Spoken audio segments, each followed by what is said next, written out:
Derek Bennett. I'm a junior.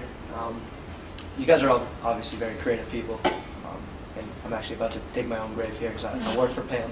But one of my weaknesses is creativity or originality. I'm not a great idea man. I am good at taking ideas and running with them. So what would you guys suggest in terms of getting the creative juices flowing, or trying to think outside the box? What are some suggestions you guys have? I personally, like to. I like moments of sit back and kind of pull apart what you're trying to do. Break it down into steps. If the client has an objective, you got an RFP. Understand, the top 2 objectives of the RFP, or maybe focus on 1 or 2 of them initially, and try to break down some thoughts and sketch out some ideas that are completely targeted to those objectives.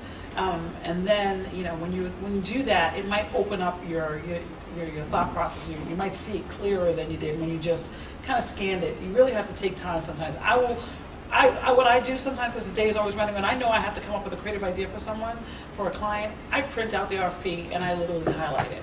It's like college, back to college. I went on this campus. I'm like, oh God, I graduated from undergrad in '94, and I'm like, I'm scared as I'm walking through it. But you have to do that sometimes. You have to print it. You have to take. That's why I said slowing it down, print it out, read it, go through it. Understand those objectives stone cold, so that when you're sitting down and kind of think of an idea, anything that may have passed through your head, you already checked it off as that doesn't meet that objective. Or you know what, that does. Let me write this down as a potential thought. And you start training yourself to do that more often, you'll see that ideas flow a lot more naturally because you really took the time to understand what was being asked for. A lot of times clients don't even know what they want, honestly, but they put it on paper. As long as you can kind of break it down for yourself mentally, then that really does help you spur a creative brainstorm, at least in my opinion. That is a big hot button for creativity. Okay. Went to kindergarten, right? I'll ask a question. Anybody here an artist? 1 artist. 2 artists. How about when you were in kindergarten doing finger paints and doing coloring? You're an artist then. Anybody do that? Fingerprint and coloring? Everybody. Well, what happened between the time you were 5 and the time you were 22?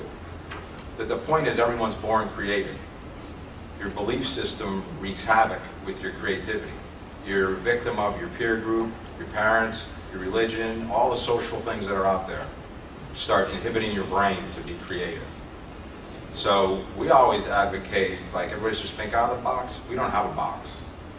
All right, so I think for someone trying to learn to be creative, I would start by tonight, before you brush your teeth, think about brushing your teeth with your other hand and go do it.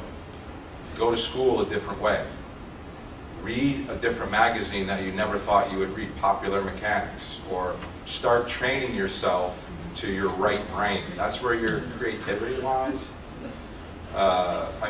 It's proven that people can be taught to be creative, okay?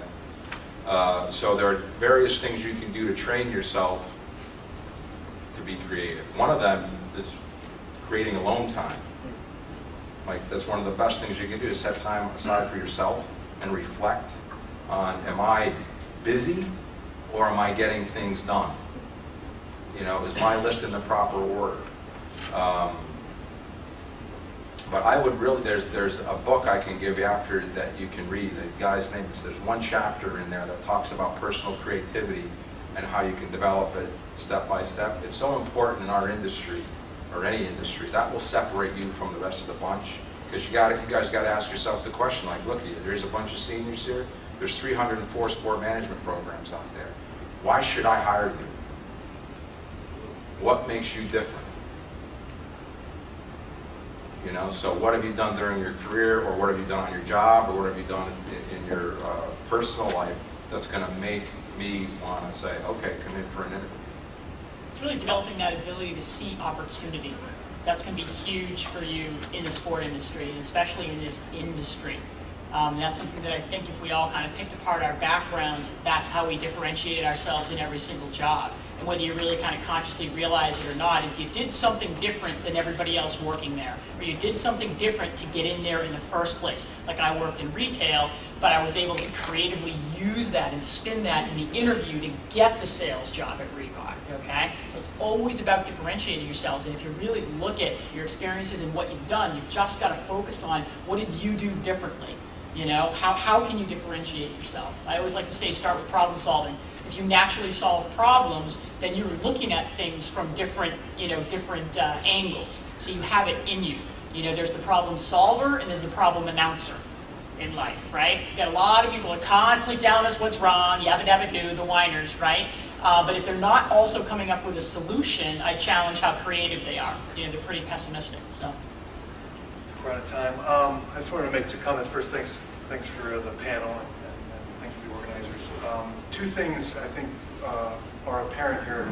The first thing is you got to keep your eyes open for opportunity. I mean, it's very interesting to hear their career paths and how things just kind of happen, and you got to be ready to take advantage of those lucky opportunities, And I think everybody on the panel would agree that you have to be willing to move geographically. You have to be able to move and be flexible.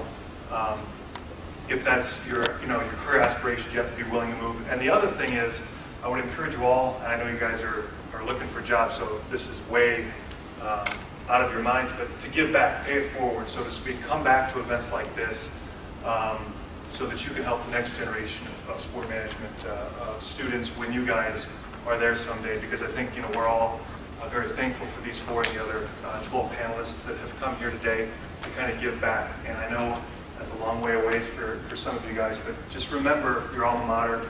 Remember the young students who will be young when you guys are advancing your career, and be sure to give back to them. But I do want to thank you guys for coming.